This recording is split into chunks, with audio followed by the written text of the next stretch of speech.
ईशावास्योपनिषद है, उसमें 18 ही मंत्र है। ईशावास्यमिदं सर्वं यत्किंचित् जगत्यां जगत्तेन तक्तेन भुंजिता मागृता कस्यस्विदनं कुर्वन्नेवेह कर्माणि जी विशेषतं समः। और लास्ट में होता है कृत्य स्मर कृतं स्मर अग्नेनाय सुपताराय। ये 18, इस 18 तो फिर भी मतलब बड़े हैं, उसमें तो केवल 12 हैं। ये जो इस्कॉन है ये तो 1966 में श्री ल प्रभुपाद हुए थे। जी जी जी। उनसे इनका लिंक नहीं है, उनके कोई क्योंकि क्योंकि ना विचारधारा भी नहीं मिलती।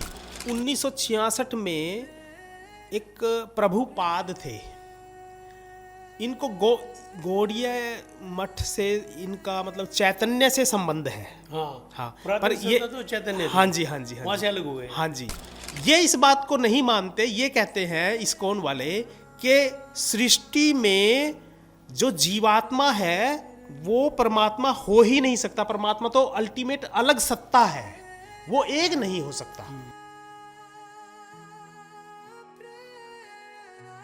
नमस्कार, प्रेरणावाणी केंद्र से मैं जय भगवान सिंगला। प्रसर जी, आपका आज के एपिसोड में स्वागत है। प्रसर जी, आपसे बहुत दिनों से चर्चा हो रही है, वेदों पर हो रही है जी, उपनिषदों पर हो रही है, पुराण पर हो रही है जी। एक एपिसोड में आपने ये कहा था, शंकराचार्य के एपिसोड में, कि गॉड पाथ हाँ जी का जिक्र हुआ था। हाँ जी। तो ये गॉड पाथ जो है ना, विषय अपने विस्तार से बात नहीं हो पाई। तो ये वही है जो इस्कॉन वाले हैं या कोई और है? ये इस्कॉन में जो गॉड पाथ की बात आती है और शंकराचार्य के संदर्भ में थे, वो अलग हैं। क्योंकि शंकराचार्य जी तो ऐसा बोलना चाहिए कि 507 ईस्वी पूर्व हो गए हैं।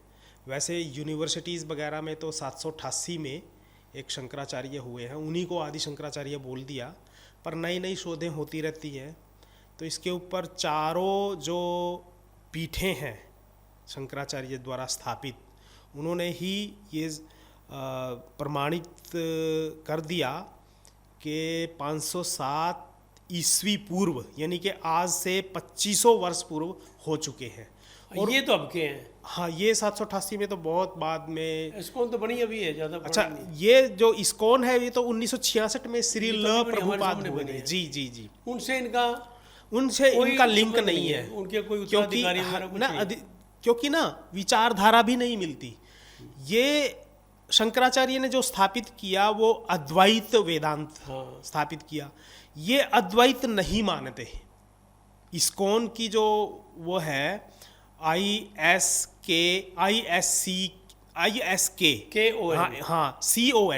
CON तो हो गया कॉन्शियस, और K से कृष्ण, और I से इंटरनेशनल, और इंटरनेशनल कृष्ण कॉन्शियसनेस, ऐसा इस्कॉन। हाँ जी, मतलब कि कृष्ण भावनामृत संघ ऑर्गेनाइजेशन।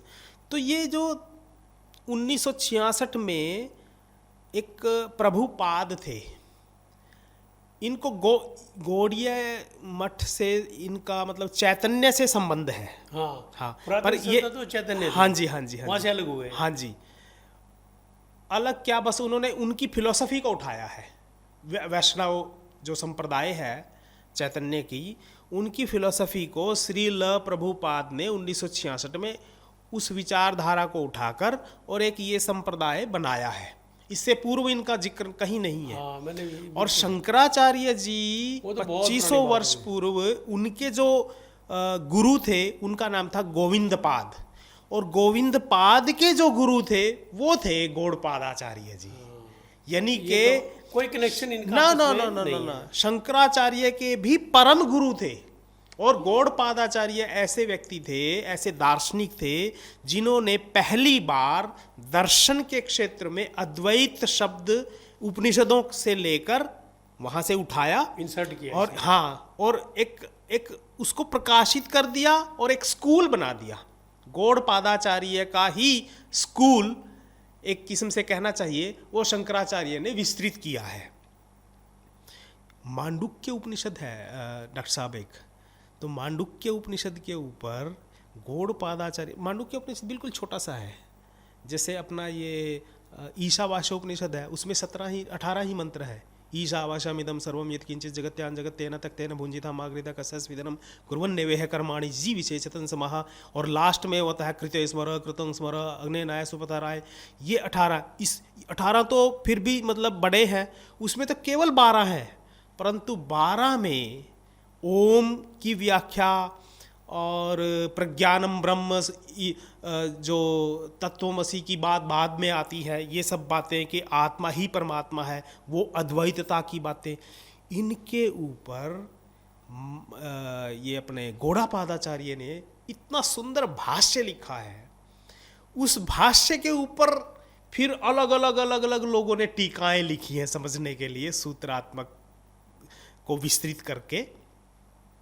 तो गौड़ापादाचार्य जी ने कहा था कि ये जो संसार है ये मिथ्या है, एक पर ब्रह्म ही सत्य है। उसको फिर बड़े लेवल पे अपने हर स्तोत्र में, हर पद में स्वतंत्र रूप से शंकराचार्य ने स्थापित किया और उसको फैलाया।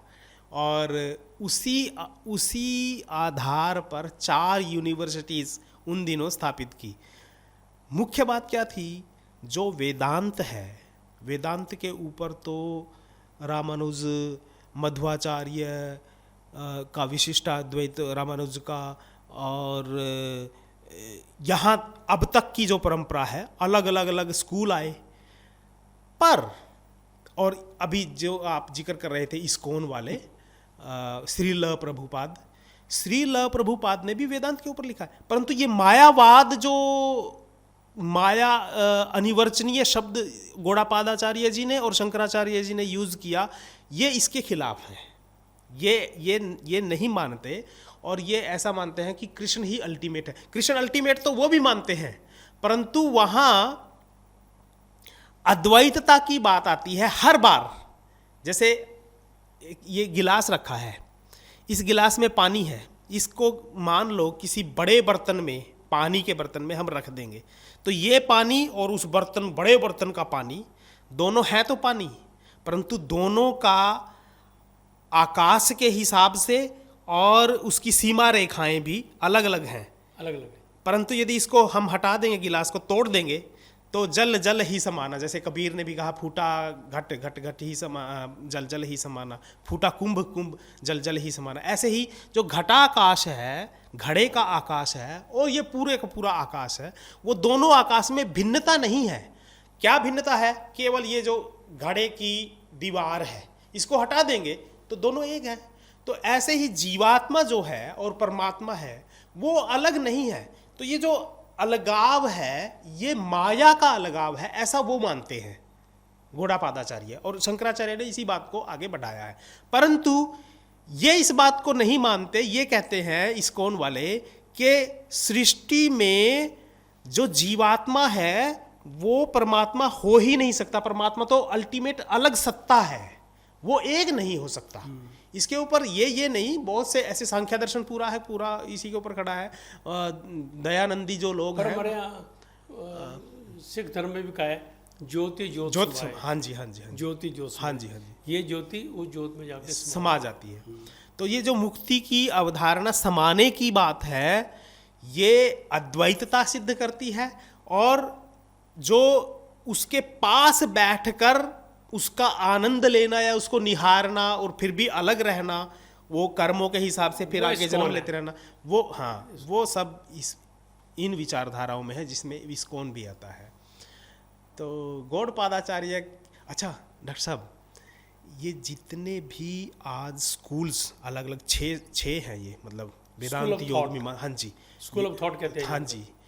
तो सब के सब मांडुक्य कारिका जैसे गौड़ापादाचार्य जी ने शुरू किया था, वहीं से शुरू करते हैं। जब पढ़ाने लगते हैं तो कोई भी दर्शन हो, मतलब वहाँ से शुरू करते हैं। ये एक अच्छी परंपरा उन्होंने शुरुआत कर दी उन दिनों में।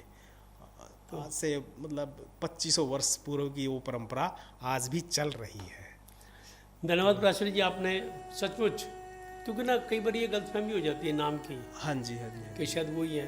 हालांकि लगता है कि वो बहुत पुराने थे, हाँ जी, लेकिन कोई ऐसी परंपरा चली आ रही हो, नाम उनका चला आ रहा हो, हाँ जी, तो वो आपने हमारा भ्रम दूर कर दिया। आपका बहुत बहुत धन्यवाद। थैंक यू, धन्यवाद।